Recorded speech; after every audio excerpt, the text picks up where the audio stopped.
How far back does the Social Security Administration want my medical records when I file a claim for Social Security disability benefits? What a great question.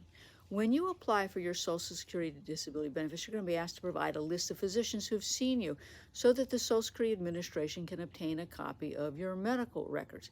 Now, as part of the application, you're also going to be asked to tell SSA the date on which you believe you became disabled. That's called the onset date. You're required to provide the Social Security Administration records that relate to your disability.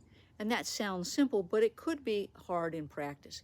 Now, as a starting point, records for more than a year prior to the alleged onset date are really not helpful in proving that you were disabled as of the date you're claiming disability. Now, again, this can be tricky in that if you have a medical condition that's progressive in nature, you may have a hard time picking the date that you're disabled, or if the condition waxes or wanes. In those cases, I kind of think that all the medical records as far back as possible are helpful to show the course of your disease through the date of the onset. And that's particularly true if you have a condition like fibromyalgia, chronic fatigue, multiple sclerosis, migraines, or chronic back pain. Now, hopefully those records are going to tell the story of the nature of your symptoms, how those symptoms have changed over time and progressed, and how those symptoms have impacted your functionality.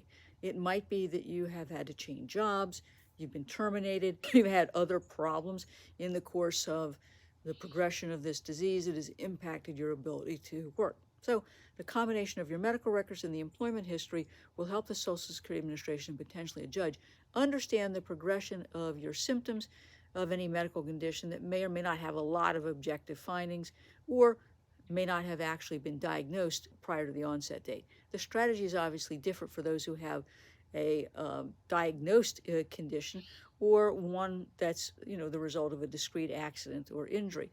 We can pick that date of disability, and in that instance, the records back 1 year are relevant. Got it? If you have any questions about your rights to Social Security disability benefits, or if your claim has been denied at the initial application stage or the request for reconsideration stage, you'll only have 60 days in which to file an appeal. Don't delay, because if you make a mistake or blow the deadline, you've got to start all over again, and you've waited forever. If you have any questions, call us today, 727-894-3188 for a complimentary consultation.